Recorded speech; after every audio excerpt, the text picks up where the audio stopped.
আজকে শাবান মাসের ৩ তারিখ। শাবান মাসের তারিখ গণনা রাখার কথা রসুল আকরাম সাল্লাল্লাহু আলাইহি ওয়াসাল্লাম বলছেন, সুমু হিলালা শাবান লি রমাদান, তোমরা শাবান মাসের চাঁদের গণনা করো। কয় তারিখ আজকে শাবান মাসের, এটার হিসাব রাখো। লি রমাদান, রমজান মাসের জন্য, রমজান মাসের প্রস্তুতির জন্য। শাবান মাস চলে আসছে, আজকে ৩ তারিখ। একটি দিন যাচ্ছে আর রমজান, বছরের শ্রেষ্ঠ মাস আমাদের নিকটবর্তী হচ্ছে। মুমিনের আনন্দ, প্রকৃত মুমিন বান্দা যারা, রমজান যত কাছে আসতেছে তাদের আনন্দ তত বাড়তেছে। রমজান মাস হলো বছরের শ্রেষ্ঠতম মাস। এই জন্য এই মাসের প্রস্তুতি, এই মাসের তৈয়ারি, এই মাসের আজমত, এই মাসের মোহাব্বত মুমিনের দিলের মধ্যে থাকবে, এটাই স্বাভাবিক। রসুল আকরাম সাল্লাল্লাহু আলাইহি ওয়াসাল্লাম তো শাবানের আগের মাস যেটা রজব মাস, রজব মাসের ১ তারিখ থেকেই রমজান মাসের প্রস্তুতি গ্রহণ শুরু করতেন। এই জন্য হাদিস শরীফের মধ্যে আসছে, রজব আসলেই নবীজি দোয়া পড়তেন, আল্লাহুম্মা বারিক লানা ফি রজবা ওয়া শাবান। আল্লাহুম্মা, হে আল্লাহ, বারিক লানা, আমাদেরকে বরকত দান করেন। ফি রজবা ওয়া শাবান, রজব এবং শাবান এই ২ মাসে আমাদেরকে বরকত দেন। ওয়াবাল্লিগনা রমাদান, এবং রমজান পর্যন্ত পৌঁছায়া দেন, রমজান পর্যন্ত পৌঁছায়া দেন। রজব মাস তো গেল, শাবান মাস শুরু হলো। এই শাবান মাসও অত্যন্ত গুরুত্বপূর্ণ একটি মাস আমাদের জন্য। রমজানের পূর্বের মাস হিসাবে এই মাস অত্যন্ত দামি এবং মূল্যবান মাস, শাবান মাস। শাবান মাসে রসুল আকরাম সাল্লাল্লাহু আলাইহি ওয়াসাল্লাম সবচেয়ে বেশি রোজা রাখতেন। হাদিস শরীফের মধ্যে আসছে, বুখারী শরীফের রওয়ায়াত 1969 নম্বর রওয়ায়াত। হাদিসটি বর্ণনা করেছেন রসুল আকরাম সাল্লাল্লাহু আলাইহি ওয়াসাল্লামের সহধর্মিণী আম্মাজান আয়েশা সিদ্দিকা রাদিয়াল্লাহু তাআলা আনহা।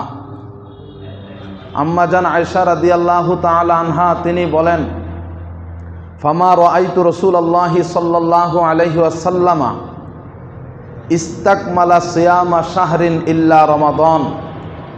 আমি রাসূলুল্লাহ সাল্লাল্লাহু আলাইহি ওয়াসাল্লামকে পূর্ণ মাস রোজা রাখতে দেখি নাই, তবে একটি মাসে দেখেছি যে এই মাসের প্রতিটি দিন পুরা মাস রসুল রোজা রেখেছেন। সেই মাসটি হলো রমজান মাস।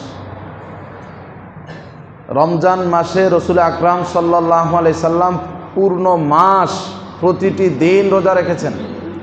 আম্মাজান আয়েশা রাদিয়াল্লাহু তাআলা আনহা বলেন, এরপরে আম্মাজান আয়েশা বলেন, ওমা রাআইতুহু আকসারা সিয়ামান মিনহু ফি শাবান। আমি শাবান মাসের চেয়েও, শাবান মাসে রসুল আকরাম সাল্লাল্লাহু আলাইহি সাল্লাম সবচেয়ে বেশি রোজা রাখতেন। এই মাসটা ছাড়া অন্য কোনো মাসে এত বেশি রোজা রেখেছেন এরকম আমি দেখি নাই। রমজান মাস তো পূর্ণ রোজার নবীজি রেখেছেন, পরিপূর্ণ রোজা রেখেছেন, পুরা মাস রোজা রেখেছেন। রমজান ছাড়া আরও যে মাস আছে, শাওয়াল, জিলকদ, জিলহজ, মুহররম, সফর, রবিউল আউয়াল, রবিউল সানি, জামাদিউল উলা, জামাদিউল উখরা, রজব। রমজান ছাড়া এই যে আরও 10টা মাস আমি উল্লেখ করলাম, এই 10 মাসে এত রোজা রাখেন নাই। রমজানের পূর্বের মাস শাবান মাসে নবীজি যত রোজা রেখেছেন, তাইলে রমজান ছাড়া আরও যত মাস আছে, অন্যান্য মাসগুলোর মধ্যে সবচেয়ে বেশি দিন রোজা রেখেছেন নবীজি কোন মাসে? শাবান মাসে। কোন মাসে বলেন? শাবান মাসে। যেহেতু নবীজি শাবান মাসে সবচেয়ে বেশি রোজা রেখেছেন, আম্মা জান আয়েশা রাদিয়াল্লাহু তাআলা আনহা বললেন, তাহলে এই মাসটা বোঝা যায় কতটা গুরুত্বপূর্ণ মাস। যে অন্য মুহররম মাস তো গুরুত্বপূর্ণ মাস, রজব মাসও গুরুত্বপূর্ণ মাস, জিলকদ মাসও কিন্তু গুরুত্বপূর্ণ মাস, জিলহজ মাসও গুরুত্বপূর্ণ মাস কিনা বলেন? তো এই গুরুত্বপূর্ণ মাস হওয়ার পরেও নবীজি ওই মাসগুলোতে এত রোজা রাখেন নাই। এই যে চলমান মাস শাবান মাস, রমজানের পূর্বের মাস, এই মাসে আল্লাহ রসুল এত বেশি রোজা রেখেছেন। আম্মা জান আয়েশা রাদিয়াল্লাহু তাআলা আনহা বলেন,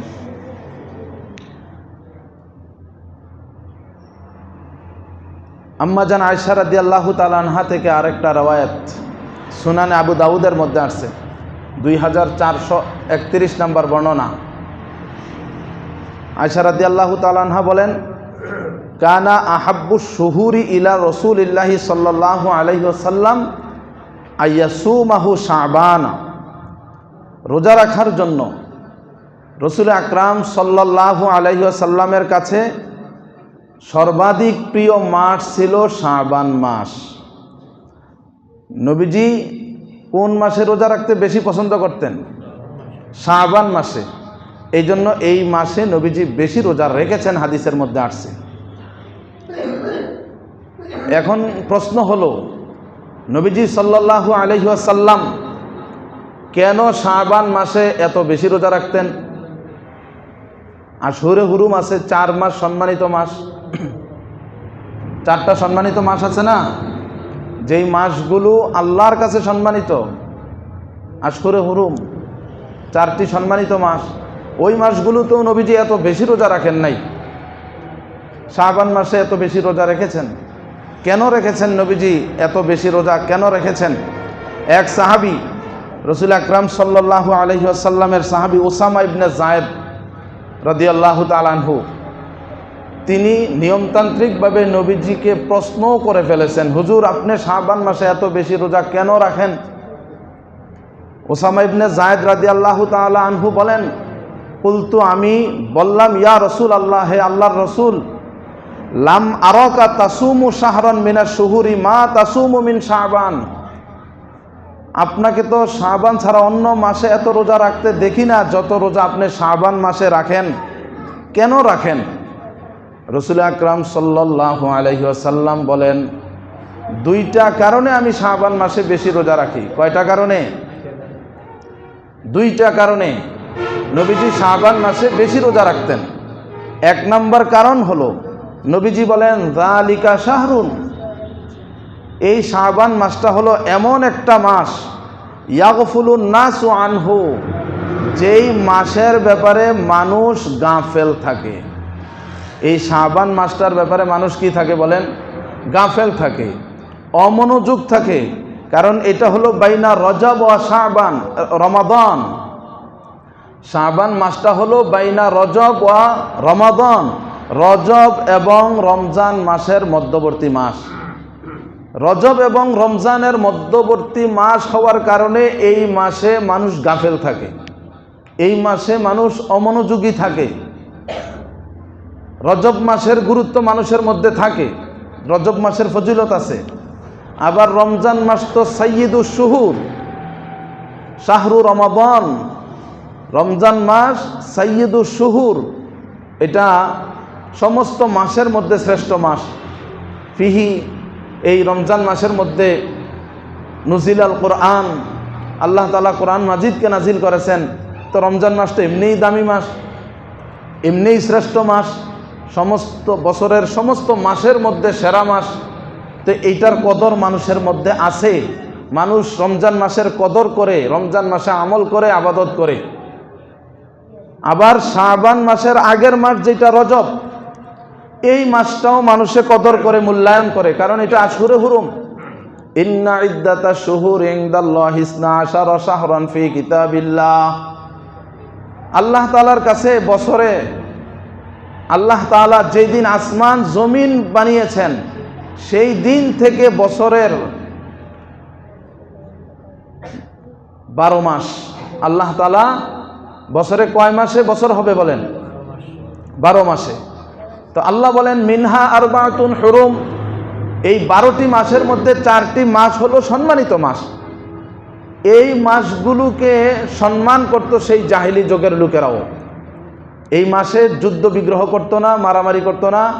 এই মাসে চুরি ডাকাতি, ছিনতাই, লুণ্ঠন আর জাহিলি যুগের যে অপকর্মগুলো ছিল, কমপক্ষে তৎকালীন যুগের মানুষ খারাপ হওয়া সত্ত্বেও, ডাকাত হওয়া সত্ত্বেও, লুটতরাজকারী হওয়া সত্ত্বেও, জেনাকার হওয়া সত্ত্বেও, মদখোর শরাব পানকারী হওয়া সত্ত্বেও কমপক্ষে এই মাসগুলোতে তারা সম্মানিত 4টা মাসে তারা এগুলো করতো না। তো রজব তো সেই সম্মানিত 4 মাসের একটি মাস। এই জন্য এই মাসের কদর, এই মাসের মর্যাদা, এই মাসের হুরমত, এই মাসের আজমত মানুষের মধ্যে আছে। কিন্তু রজবের পরে যে শাবান মাস আর তারপরে হলো রমজান, এই রমজানের আগে শাবান মাস, এই মাসটায় মানুষ গাফেল থাকে। এই জন্য নবীজি বলেন এই মাসে আমি বেশি বেশি করে রোজা রাখি। কারণ যখন সবাই গাফলতে থাকে তখন যদি কেউ আমল করে, এই আমলটা আল্লাহ তাআলার কাছে বেশি প্রিয় আমল হয়ে যায়, এই আমলটা আল্লাহ তাআলার কাছে বেশি দামি হয়ে যায়। যেমন যখন সকল মানুষ রাতে ঘুমিয়ে থাকে, ওই সময় আল্লাহ তাআলার যে সমস্ত বান্দাবান্দি ঘুম থেকে ওঠে তাহাজ্জুদ পড়ে, ওই আমলটা আল্লাহ তাআলার কাছে বেশি দামি হয়ে যায়, বেশি প্রিয় হয়ে যায়। তখন বান্দা যা চায় আল্লাহর কাছে আল্লাহ তাআলা তাকে দান করেন। যে এই সময় তো আরামের সময়, এই সময় ঘুমের সময়, এই সময়টা হলো বিশ্রামের সময়। সে আরাম না করে, বিশ্রাম না করে, অন্য মানুষের মতো সে গাফেল না থেকে উঠে গেছে, ওযু করে নামাজ পড়তেছে শেষ রাত্রে বিছানা ত্যাগ করে, সে আল্লাহ তাআলার খাঁটি বান্দা। তার আমল এবং সে নিজে আল্লাহ তাআলার কাছে দামি হয়ে যায়, ঠিক না? তো এই রজব মাসের পরে শাবান মাস যখন মানুষ গাফেল থাকে, এই মাসের ইবাদতটা আল্লাহ তাআলার কাছে দামি। তাই রাসূল আকরাম সাল্লাল্লাহু আলাইহি ওয়াসাল্লাম শাবান মাসে বেশি বেশি রোজা রাখতেন, একটা কারণ। দ্বিতীয় আরেকটা কারণ হলো নবীজি বলেন ওয়া হুয়া শাহরুন তুরফাউ ফীহিল আমাল ইলা রাব্বিল আলামিন। এই শাবান মাস হলো এমন একটা মাস যে এই মাসে বান্দার আমলগুলোকে আল্লাহ তাআলার কাছে পেশ করা হয়। তাইলে বান্দার আমলের বাৎসরিক রিপোর্ট আল্লাহ তাআলার কাছে, বার্ষিক রিপোর্ট কোন মাসে পেশ করা হয়? শাবান মাসে। সারা বছরে যা আমল করলো, কি মন্দ আমল করলো, কি ভালো আমল করলো, তার যে আমল নামার একটা রিপোর্ট ফেরেশতারা আল্লাহ তাআলার কাছে পেশ করেন, এটা শাবান মাসে করেন। রাসূল আকরাম সাল্লাল্লাহু আলাইহি সাল্লাম তাই বললেন ওয়া হুয়া শাহরুন তুরফাউ ফীহিল আমালু ইলা রাব্বিল আলামিন। শাবান মাস হলো এমন মাস যে এই মাসে আল্লাহ তাআলার কাছে আমলগুলোকে পেশ করা হয়। তো নবীজি বলেন ওসামা, আমি এই মাসে বেশি রোজা রাখি এই জন্য যে ফা উহিব্বু আইয়ুরফা আমালি ওয়া আনা সাইমুন, যে আমার আমলগুলোকে আল্লাহ তাআলার কাছে এমন অবস্থায় পেশ করা হোক যে ওই সময় আমি রোজাদার, ওই সময় আমি রোজাদার। যখন একজন চাকরিজীবী সে অফিসে কাজ করে, অফিসে কাজ সবসময় সে নিয়মতান্ত্রিকভাবে করে, সব সময় সে কাজ করে, কাজে ফাঁকি দেয় না, ডিউটিতে সে ফাঁকি দেয় না। তার অফিসের মালিক যখন আসে অথবা তার বস, তার লিডার যখন আসে, এসে যদি দেখে যে সে ঠিকমতো কাজ করতেছে না, মোবাইল নিয়ে পড়ে আছে অথবা ঘুমাইতেছে অথবা অন্য জায়গায় সে আছে, তাহলে মালিক কি তার প্রতি সন্তুষ্ট হবে না অসন্তুষ্ট হবে? সে কিন্তু কাজে ফাঁকি দেয় না, কিন্তু যেই দিন আসছে এই দিন দেখে যে সে কি নাই, কাজে নাই, তাহলে মালিক কি তার প্রতি সন্তুষ্ট থাকবে? এর বিপরীতে মালিক যদি এসে দেখেন, বস যদি এসে দেখেন যে সে সুন্দরভাবে ডিউটি পালন করতেছে, তার প্রতি সন্তুষ্ট হবেন না অসন্তুষ্ট হবেন বলেন? তো নবীজি বলেন শাবান মাসে যেহেতু আমাদের আমলগুলো আল্লাহ তাআলার কাছে পেশ করা হয়, তো আমি চাই আমি রোজা রাখা অবস্থায় আল্লাহর কাছে আমলটা পেশ করা হোক যে আমি আল্লাহ তাআলার বন্দেগী করতেছি, সারাদিনই তো রোজা রাখছি, এই অবস্থায় আল্লাহর কাছে আমলগুলো পেশ করা হোক, এটা আমি চাই, আমি ভালোবাসি। এই জন্য আমাদের উচিত হবে শাবান মাসে বেশি বেশি রোজা রাখা, যেহেতু আমাদের আমলের বার্ষিক রিপোর্ট ফেরেশতারা আল্লাহর কাছে এই মাসে পেশ করেন। আমাদের আমলগুলো আল্লাহ তাআলার কাছে পেশ করা হয়, বার্ষিক রিপোর্ট হিসাবে পেশ করা হয়, আবার দৈনন্দিনও আল্লাহ তাআলার কাছে আমলগুলো পেশ করা হয়। হাদিস শরীফের মধ্যে আছে সারাদিনের আমল রাতে আল্লাহ তাআলার কাছে ফেরেশতারা পেশ করেন। ফজর থেকে সন্ধ্যা পর্যন্ত যা করলাম এই সবগুলো আমলের রিপোর্ট ফেরেশতারা রাতের বেলায় পেশ করেন, প্রত্যেকের নামে নামে রিপোর্ট পেশ করা হয়। আবার সারা রাতের আমল এইগুলো দিনের বেলা সারা রাত পরে যে সকাল, এই সকালে আল্লাহ তাআলার কাছে আমলগুলোকে কি করা হয়, পেশ করা হয়। এটা হলো দৈনিক রিপোর্ট। আরেক হাদিসের মধ্যে আসছে সাপ্তাহিকভাবেও প্রতি সপ্তাহের আমল আল্লাহ তাআলার কাছে পেশ করা হয় সোমবার এবং বৃহস্পতিবার, 2 দিন। এটা হলো সাপ্তাহিক রিপোর্ট। এই জন্য যখন আল্লাহর কাছে আমার আমল পেশ করা হয় ওই সময়গুলোতে বেশি বেশি আমল করা। তো সারাদিনই আমলে থাকবো, সারা রাত চেষ্টা করব আল্লাহ তাআলার হুকুম মতো রাতটা কাটানোর জন্য, নবীর তরিকা মতো। এবং সোমবার এবং বৃহস্পতিবার নবীজি রোজা রাখতেন, তো এই সোমবার এবং বৃহস্পতিবারও রোজা রাখার এহতেমাম করব। আল্লাহ তাআলা আমাদের সবাইকে তৌফিক দান করেন। শাবান মাসের রোজা, নবীজি এই মাসে বেশি রোজা রাখতেন। এখানে একটি মাসালা, পুরা মাস রোজা রাখবো, তবে রমজানের পূর্বে শাবানের শেষ 2 দিন, 1 দিন অথবা 2 দিন রোজা না রাখা। নবীজি সাল্লাল্লাহু আলাইহি সাল্লাম বলছেন, হযরত আবু হুরায়রা রাদিয়াল্লাহু তাআলা আনহু থেকে হাদিস বর্ণনা আসছে, বুখারী শরীফের 1914 নম্বর রওয়ায়াত, লা ইয়াতাকাদ্দামান্না আহাদুকুম রমাদানা বিসাওমি ইয়াউমিন আও ইয়াউমাইনি। হ্যাঁ, তোমরা কেউ রমজানের 1 দিন কিংবা 2 দিন আগে হতে রোজা শুরু করবে না। অর্থাৎ 29শে শাবান অথবা 30শে শাবান থেকেই তোমরা রোজা শুরু করবে না। এই 2 দিন রমজানের সম্মানার্থে গ্যাপ দেওয়া। তবে কোনো ব্যক্তি যদি ইল্লা ইয়াকুনা রাজুলুন কানা ইয়াসুমু সাওমুহু ফালিয়াসুম যালিকাল ইয়াউম, যে সে প্রতি মাসে এরকম রোজা রাখে, তার আদত আছে, তাইলে সেই ব্যক্তি রোজা রাখতে পারে। তাহলে আমরা রমজানের সম্মানার্থে রমজানের 1 দিন আগে অথবা 2 দিন আগে রোজা না রাখা, বাকি এই মাসের পুরা মাস রোজা রাখার এহতেমাম করব। এবং শাবান মাসে বেশি ফরজ নামাজগুলো আদায় করার সাথে সাথে কিছু নফল নামাজ, নফল ইবাদত বন্দেগী করার চেষ্টা করব। তাইলে আমার অভ্যাস হবে, রমজান মাস পুরাটা ইবাদতে কাটাইতে পারবো। হঠাৎ রমজান আসছে আর আমল শুরু করলাম, হবে না, প্রস্তুতি ছাড়া হবে না। এই জন্য শাবান মাসে ফরজ নামাজগুলোর সাথে সাথে প্রতি ওয়াক্তে কিছু নফল নামাজের এহতেমাম করব। এবং রোজার কথা তো বললাম, রোজা রাখবো। এবং কবে রমজান আসতেছে আর কয় দিন বাকি আছে এইটার হিসাব আমরা সবাই রাখব। এবং রমজান মাসে কিভাবে প্রস্তুতি গ্রহণ করব, কিভাবে আমল করব, তার একটা রুটিন এখন থেকেই করার চেষ্টা করব। কোরআন তেলাওয়াত না জানলে শিখার চেষ্টা করব, কিছু হাদিস অর্থসহ পড়ার চেষ্টা করব। কমপক্ষে যেই সূরাগুলো মুখস্থ আছে এই সূরাগুলোর অর্থগুলো জানার চেষ্টা করি।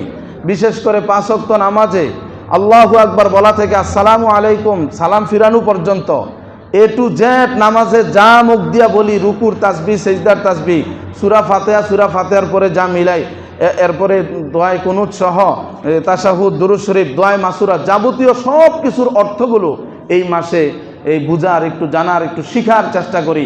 রমজানের মাসলা মাসাইলগুলো জানার চেষ্টা করি।